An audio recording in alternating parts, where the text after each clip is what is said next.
ಜಲಜ್ಯೇಷ್ಠನಿಭಾಕಾರಂ ಜಗದೀಶಪದಾಶ್ರಯಂ ಜಗತೀತಲವಿಖ್ಯಾತಂ ಜಗನ್ನಾಥಗುರುಂ ಭಜೆ.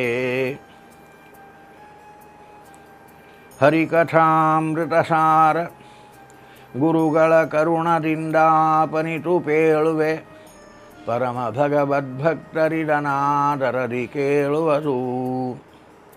ದೇಶ ದೇಶವ ಸುತ್ತಿ ದೇಹಾಯಾಸಗೊಳಿಸಿ ಕಾಮ್ಯಕರ್ಮ ದುರಾಶೆಗೊಳಗಾಗದಲೆ ಬ್ರಹ್ಮಾದ್ಯಖಿಲ ಚೇತನರು ಭೂ ಸಲಿಲ ಪಾವಕ ಸಮೀರ ಆಕಾಶ ಮೊದಲಾದ ಅಖಿಲ ತತ್ವ ಪರೇಶಗೆ ಅಧಿಷ್ಠಾನವೆಂದು ಅರಿತು ಅರ್ಚಿಸನವರತ. ಮತ್ತೊಂದು ರೀತಿಯಲ್ಲಿ ಪೂಜಾ ವಿಧಾನವನ್ನು ಇಲ್ಲಿ ಹೇಳ್ತಾ ಇದ್ದಾರೆ ಜಗನ್ನಾಥದಾಸರು. ನಮಗೆ ಪೂಜೆ ಅಂದರೆ ಶಾಲಿಗ್ರಾಮ ಪ್ರತಿಮೆಗಳನ್ನೆಲ್ಲ ಇಟ್ಟುಕೊಂಡು ಹೂವು ತುಳಸಿ ಗಂಧ ಅಕ್ಷತೆ ತಂಬಿಗೆ ಥಾಲಿ ಎಲ್ಲ ಉಪಕರಣಗಳನ್ನೆಲ್ಲ ಇಟ್ಟುಕೊಂಡು ಭಗವಂತನನ್ನು ಪೂಜಿಸೋದು. ಇದೊಂದೇ ಪೂಜೆ ನಮಗೆ ಗೊತ್ತುಂಟು. ಅದರಿಂದ ಜಗನ್ನಾಥದಾಸರಂತಾರೆ ಅದೊಂದು ಲೌಕಿಕವಾದ ಪೂಜೆ. ಮಹಾಪೂಜೆ ಭಗವಂತನಿಗೊಂದುಂಟು. ಆ ಮಹಾಪೂಜೆಯನ್ನು ನಾವು ಮಾಡಬೇಕು ಭಗವಂತನಿಗೆ. ಏನದು ಮಹಾಪೂಜೆಯ ಕ್ರಮ? ಅದಕ್ಕೆ ಬೇಕಾದ ಉಪಕರಣಗಳೇನು ಅಂದರೆ ಅದಕ್ಕೆ ಉಪಕರಣಗಳು ಬೇಕಾಗಿಲ್ಲ.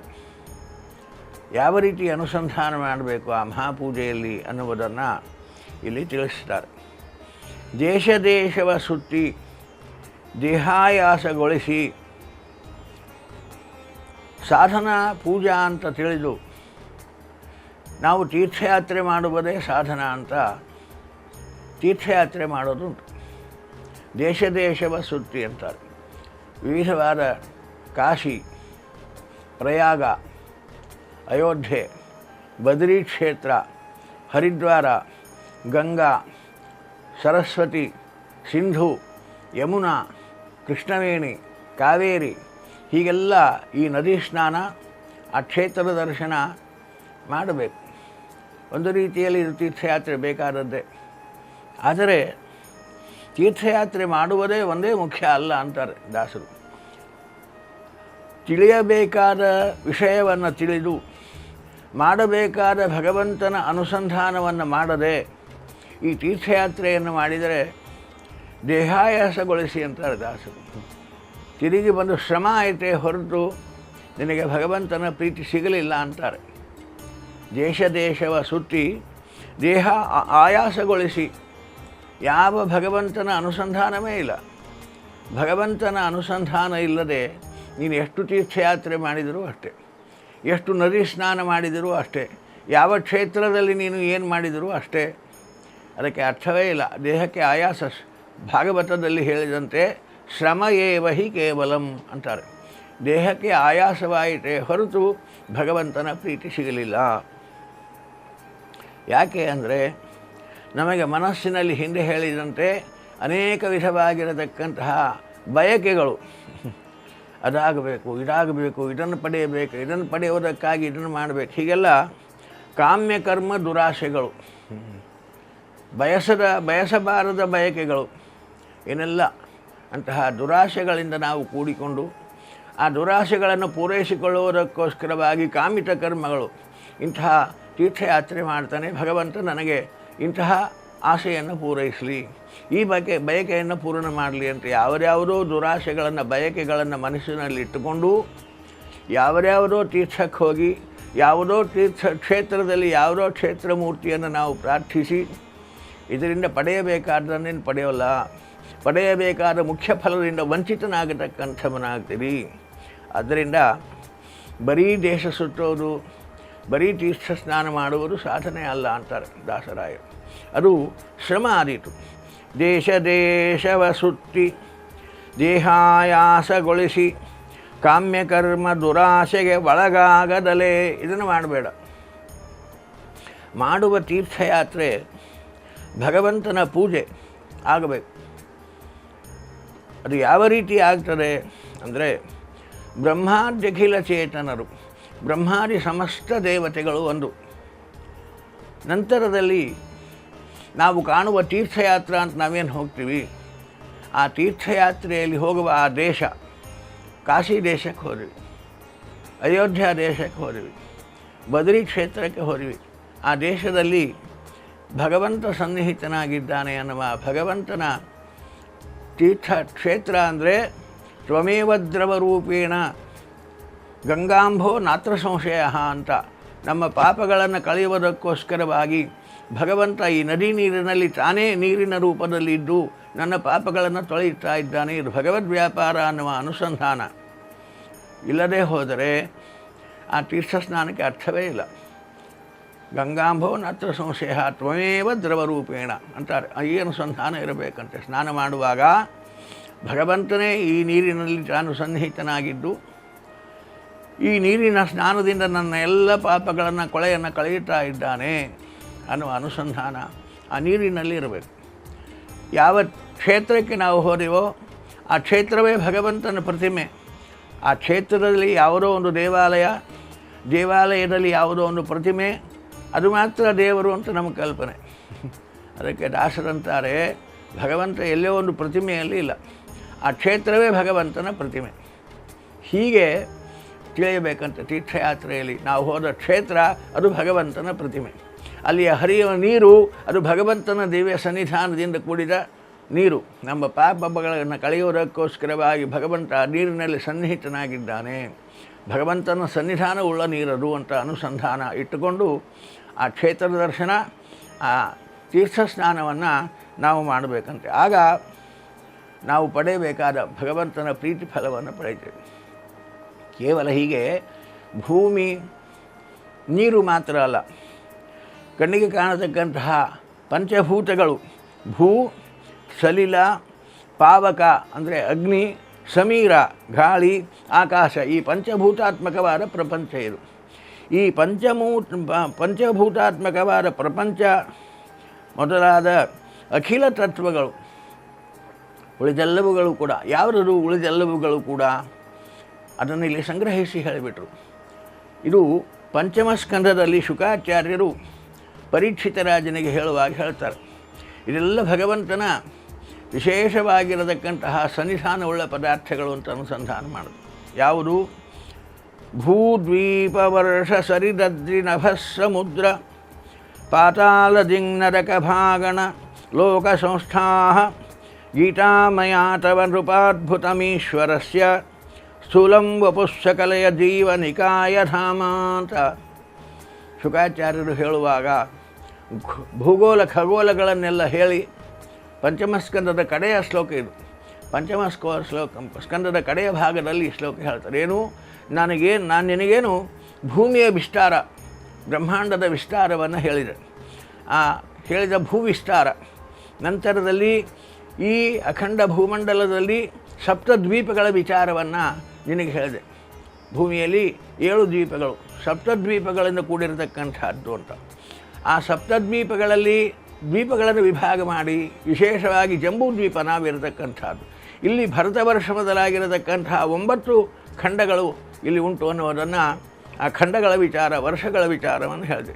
ಭೂದ್ವೀಪ ವರ್ಷ ಸರಿತ್, ಅನೇಕ ವಿಧವಾದ ನದಿಗಳು ಇಲ್ಲಿ ಹರಿತಾ ಇವೆ ಅಂತ ನದಿಗಳ ವಿಚಾರವನ್ನು, ಎಲ್ಲೆಲ್ಲಿ ಯಾವ್ಯಾವ ನದಿಗಳು ಹರಿತಾ ಇವೆ ಅನ್ನೋದನ್ನು ಭೂಗೋಳದಲ್ಲಿ ನಿನಗೆ ಹೇಳ್ತಕ್ಕಂಥವನಾದ ನದಿಗಳು. ಅದ್ರಿ, ಇಲ್ಲಿರತಕ್ಕಂತಹ ಪರ್ವತಗಳು, ಗಂಗಾ, ಸಿಂಧು, ಸರಸ್ವತಿ ಚ ಯಮುನಾ, ಗೋದಾವರಿ, ನರ್ಮದಾ ಅಂತ ಹೇಳಿದಂಥ ಎಲ್ಲ ನದಿಗಳು. ಅದೇ ರೀತಿ ಪರ್ವತಗಳು, ವಿಶೇಷವಾಗಿರತಕ್ಕಂತಹ ಹಿಮಾಲಯ ಮೊದಲಾಗಿರತಕ್ಕಂತಹ ಪರ್ವತಗಳನ್ನು, ಎಲ್ಲೆಲ್ಲಿ ಯಾವ್ಯಾವ ಪರ್ವತಗಳು ಈ ಭೂಗೋಳದಲ್ಲಿವೆ ಅನ್ನೋದನ್ನು ನಿನಗೆ ಹೇಳಿದೆ. ಅದೇ ರೀತಿ ನಭಃ, ಆಕಾಶ, ದಿಕ್ಕುಗಳು, ಇಲ್ಲಿರತಕ್ಕಂತಹ ಸಪ್ತ ಸಮುದ್ರಗಳು, ಪಾತಾಳ ದಿಕ್ಕುಗಳು, ನರಕಲೋಕ, ನಕ್ಷತ್ರಲೋಕ, ಜ್ಯೋತಿಷ್ಯ ಶಾಸ್ತ್ರವನ್ನು ನಿನಗೆ ಹೇಳುವಾಗ, ಖಗೋಳವನ್ನು ವಿಚಾರ ಮಾಡುವಾಗ ಅಲ್ಲಿರ್ತಕ್ಕಂತಹ ನಕ್ಷತ್ರಗಳು, ನಕ್ಷತ್ರಗೋಲಗಳು, ನಂತರದಲ್ಲಿ ನವಗ್ರಹಗಳು ಅವೆಲ್ಲ ವಿಚಾರಗಳನ್ನು ನನಗೆ ಹೇಳ್ತಕ್ಕಂಥವನು. ಇದೆಲ್ಲ ಲೋಕ ಸಂಸ್ಥಾ, ಈ ಬ್ರಹ್ಮಾಂಡದೊಳಗಿರತಕ್ಕಂತಹ ಭೂಗೋಳ, ಖಗೋಳ, ನದಿಗಳು, ಪರ್ವತಗಳು, ದಿಕ್ಕುಗಳು, ನರಕ, ಪಾತಾಳದಿಂದ ಸತ್ಯಲೋಕದವರೆಗೆ ನಾನಾ ವಿಧವಾದ ವಿಚಾರಗಳನ್ನು ನಾನು ಗೀತಾಮಯ ನನ್ನಿಂದ ನಿನಗೆ ಹೇಳಲ್ಪಟ್ಟಿದ್ದು ಏನಿದೆಯಲ್ಲ ಅಂದರೆ, ನೃಪ, ಹೇ ಪರೀಕ್ಷಿತ ರಾಜ, ಈಶ್ವರಸ್ಯ ಅದ್ಭುತಂ ಸ್ಥೂಲಂ ವಪುಃ, ಇದು ಭಗವಂತನ ಶರೀರ ಅಂತ ಚಿಂತನೆ ಮಾಡಬೇಕು. ನದಿ ಅದು ಒಂದು ಭಗವಂತನ ಶರೀರ, ಅವನ ಸನ್ನಿಧಾನ ಉಂಟು. ಪರ್ವತ, ಯಾವುದೇ ಪರ್ವತ ನೋಡಿದರೆ ಈ ಪರ್ವತ ಭಗವಂತನ ಶರೀರ, ಹೀಗೆ ಚಿಂತನೆ ಮಾಡಬೇಕು. ಹೀಗೆ ಪ್ರತಿಯೊಂದು ಭಗವಂತನ ಶರೀರವಾಗಿರತಕ್ಕಂಥದ್ದಾಗಿ ಸ್ಥೂಲಂ ವಪುಃ. ಅದೇ ರೀತಿ ಸಕಲ ಜೀವನಿಕಾಯ ಧಾಮ, ಸಮಸ್ತ ಚೇತನರು ಕೂಡ ಭಗವಂತನ ಪ್ರತಿಮೆ ಅಂತ ಚಿಂತನೆ ಮಾಡಬೇಕು. ಅದಕ್ಕಾಗಿ ವಿಸ್ತೃತವಾದ ಭೂಗೋಳ ಖಗೋಳಗಳನ್ನು ನನಗೆ ಹೇಳತಕ್ಕಂಥವನಾದೆ. ಇಷ್ಟು ವಿಸ್ತಾರವಾದ ಶರೀರದಲ್ಲಿ ಭಗವಂತ ತಾನಿದ್ದು ಬ್ರಹ್ಮಾಂಡದ ಒಳಗೆ ತಾನು ವಿಹಾರ ಮಾಡುತ್ತಾ ಇದ್ದಾನೆ ಎನ್ನುವ ಅನುಸಂಧಾನ ನಿನಗೆ ಬರಬೇಕು ಅಂತ ಪಂಚಮಸ್ಕಂದದಲ್ಲಿ ಶುಕಾಚಾರ್ಯರೇನು ಪರೀಕ್ಷಿತ ರಾಜನಿಗೆ ಭಗವಂತನ ದಿವ್ಯ ಸ್ಥೂಲ ಶರೀರ ಇದು ಅನ್ನುವಂತೆ ತಿಳಿಸಿದ್ದರೋ ಅದನ್ನೇ ಮನಸ್ಸಿನಲ್ಲಿಟ್ಟುಕೊಂಡು ಜಗನ್ನಾಥದಾಸರಿಲ್ಲಿ ಅಂತಾರೆ, ಭೂ ಸಲೀಲ ಪಾವಕ ಸಮೀರ ಆಕಾಶ ಮೊದಲಾದ ಅಖಿಲ ತತ್ವಗಳು. ಅದೇ ರೀತಿ 24 ತತ್ವಗಳು ಏನು ಹಿಂದೆ ನಾವು ಹೇಳಿದೆವು ಹಿಂದಿನ ಪದ್ಯದಲ್ಲಿ, ಆ ಎಲ್ಲ ತತ್ವಗಳು ಕೂಡ ಪರೇಶನಿಗೆ ಅಧಿಷ್ಠಾನವೆಂದು. ಪರೇಶ ಇವೆಲ್ಲ ತತ್ವಾಭಿಮಾನ ದೇವತೆಗಳು ಪರರು, ನಮಗಿಂತ ಉತ್ತಮರಾಗಿರತಕ್ಕಂಥವರು. ಅವರಿಗೂ ಈಶ ಒಡೆಯನಾಗಿರತಕ್ಕಂಥವನು ಶ್ರೀಮನ್ನಾರಾಯಣ ಸರ್ವೋತ್ತಮ, ಅವನಿಗೆ ಅಧಿಷ್ಠಾನ. 24 ತತ್ವಗಳು ಪರಮಾತ್ಮನ ಪ್ರತಿಮೆಗಳು. ಬ್ರಹ್ಮಾದಿ ಸಮಸ್ತ ಚೇತನರು ಭಗವಂತನ ಪ್ರತಿಮೆಗಳು. ಭಗವಂತನ ಪ್ರತಿಮೆ ಅಲ್ಲದ ಯಾವುದೂ ಜಗತ್ತಿನಲ್ಲಿಲ್ಲ. ಭಗವಂತನ ಸ್ತೋತ್ರವಲ್ಲದ ಶಬ್ದ ಇಲ್ಲ. ಭಗವಂತನ ಪ್ರತಿಮೆ ಅಲ್ಲದ ಯಾವುದೂ ಜಗತ್ತಿನಲ್ಲಿಲ್ಲ. ಯಾವ್ಯಾವುದು ನೋಡಿದೆವೋ ಪ್ರತಿಯೊಂದರಲ್ಲಿ ಭಗವಂತನ ಸನ್ನಿಧಾನ ಉಂಟು. ಹೀಗೆ ತಿಳಿ ಅಂತಾರೆ ಶುಕಾಚಾರ್ಯರು. ಪ್ರತಿಯೊಂದರಲ್ಲಿ ಭಗವಂತನನ್ನು ಕಾಣತಕ್ಕಂಥವನಾಡು. ಅದು ಕೇಳುವ ಶಬ್ದ ಇರಬಹುದು, ಮಾತನಾಡುವ ಮಾತಿರಬಹುದು, ಕಣ್ಣಿಂದ ನೋಡುವ ಯಾವುದೇ ಪದಾರ್ಥ ಇರಬಹುದು, ಪ್ರತಿಯೊಂದರಲ್ಲಿ ಭಗವಂತ ಸನ್ನಿಹಿತನಾಗಿದ್ದಾನೆ ಅಂತ ಅನುಸಂಧಾನ ಮಾಡು. ಪ್ರತಿಯೊಂದು ಭಗವಂತನ ಶರೀರ ಅಂತ ಚಿಂತನೆ ಮಾಡಬೇಕು. ಈ ಚಿಂತನೆ ಭಗವಂತನ ಪೂಜೆ ಅಂತಾರೆ. ಭಗವಂತನ ಪೂಜೆ ಅಂದರೆ ಇದು. ಹೀಗೆ ಭಗವಂತನನ್ನು ಅರ್ಚಿಸು ಅಂತ ಜಗನ್ನಾಥದಾಸರಲ್ಲಿ ಅಧಿಷ್ಠಾನವೆಂದು ಅರ್ಚಿಸು ಅನವರತ. ಇದು ಯಾವಾಗೋ ಬೆಳಗ್ಗೆ ಮಾಡುವ ಪೂಜೆ, ಮಧ್ಯಾಹ್ನದ ಪೂಜೆ, ಸಂಧ್ಯೆಯ ಪೂಜೆ ಅಂತಲ್ಲ.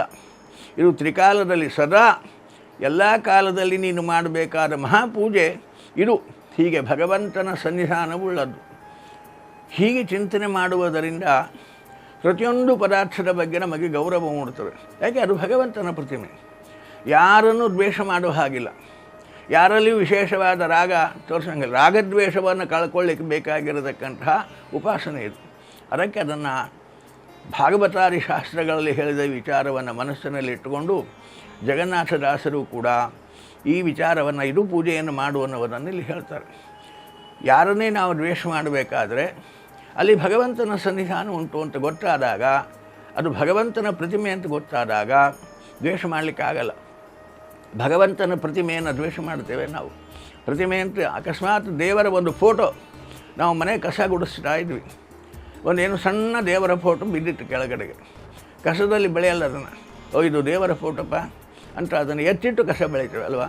ಯಾಕೆ? ಅದು ದೇವರ ಫೋಟೋ, ದೇವರ ಪ್ರತಿಮೆ ಅದು. ಹೀಗೆ ದೇವರ ಪ್ರತಿಮೆ, ದೇವರ ಚಿತ್ರ ಅದು ಅಂತ ಗೊತ್ತಾದರೆ ಅದನ್ನು ನಾವು ಅವಮಾನ ಮಾಡಲ್ಲ. ಹಾಗೆ ಜಗತ್ತಿನಲ್ಲಿರತಕ್ಕಂತಹ ಸಮಸ್ತ ಚೇತನರೂ ಕೂಡ ಭಗವಂತನ ಪ್ರತಿಮೆ ಅಂತ ಗೊತ್ತಾದಾಗ ಯಾರನ್ನೂ ದ್ವೇಷ ಮಾಡಲಿಕ್ಕಾಗಲ್ಲ, ಯಾರನ್ನೂ ತಾತ್ಸಾರ ಮಾಡಲಿಕ್ಕಾಗಲ್ಲ, ಯಾರನ್ನೂ ತಿರಸ್ಕಾರ ಮಾಡಲಿಕ್ಕಾಗಲ್ಲ, ಯಾರನ್ನೂ ನಿಂದೆ ಮಾಡಲಿಕ್ಕಾಗಲ್ಲ. ಯಾಕೆ? ಅಲ್ಲಿ ಭಗವಂತ ಇದ್ದಾನೆ ಒಳಗಡೆ, ಇದು ಭಗವಂತನ ಪ್ರತಿಮೆ ಅಂತ ತಿಳಿದು ಪ್ರತಿಯೊಂದನ್ನು ಗೌರವಿಸಿದ ಆಗ್ತದೆ. ಹೀಗೆ ಭಗವಂತನದಲ್ಲಿ ಸರ್ವತ್ರ ಸಂಭಾವಿಸಿದ ಎಲ್ಲವೂ ಅವನ ಪ್ರತಿಮೆ ಅಂತ ತಿಳಿದು ಇದು ಭಗವಂತನ ಪೂಜೆ ಆಗ್ತದೆ. ಹೀಗೆ ಭಗವಂತನನ್ನು ಅನವರತ ಪೂಜಿಸು. ಇಂತಹ ಪೂಜೆಯನ್ನು ಅಭ್ಯಾಸ ಮಾಡಿಕೋ. ಆ ಪೂಜೆ ಅದು ಸಣ್ಣ ಮಕ್ಕಳಿಗೆ ಹೇಳಿಕೊಟ್ಟಂತೆ. ಚಿಕ್ಕ ಮಕ್ಕಳಿಗೆ ಅಭ್ಯಾಸ ಮಾಡಿಸುವಾಗ ಹಾಗೆ ಸ್ಥೂಲವಾದ ದೊಡ್ಡ ದೊಡ್ಡ ಅಕ್ಷರಗಳನ್ನು ಬರೆಸಿ ಅಕ್ಷರಾಭ್ಯಾಸ ಮಾಡಿಸ್ತಾರೆ. ಕಡೆ ತನಕೂ ಅದೇ ಅಕ್ಷರ ಬರೆಯೋದಲ್ಲ, ಸೂಕ್ಷ್ಮವಾದ ಸಣ್ಣ ಸಣ್ಣ ಅಕ್ಷರಗಳನ್ನು ಬರೀಲಿಕ್ಕೆ ಅಭ್ಯಾಸ ಆಗಲಿ ಅಂತ ಮೊದಲು ಸ್ಥೂಲ ಅಕ್ಷರಗಳನ್ನು ಒಂದು ಸ್ಲೇಟಿನ ತುಂಬ ಆ ಎರಡು ಅಕ್ಷರಗಳನ್ನು ಬರೆದು ಕೊಡ್ತಾರೆ. ಹಾಗೆ ಸ್ಥೂಲಾಕ್ಷರಗಳನ್ನು ಅಭ್ಯಾಸ ಮಾಡ್ತಾ ಸಣ್ಣ ಅಕ್ಷರಗಳನ್ನು ಬರೀಲಿಕ್ಕೆ ಅವನಿಗೆ ಅಭ್ಯಾಸವಾಗ್ತದೆ. ಅದನ್ನು ಗ್ರಹಿಸ್ತದೆ ಮನಸ್ಸು. ಒಮ್ಮೆಲೇ ಸಣ್ಣ ಅಕ್ಷರಗಳನ್ನು ಬರೆದರೆ ಮನಸ್ಸಿಗೆ ಗ್ರಹಿಸಲ್ಲ.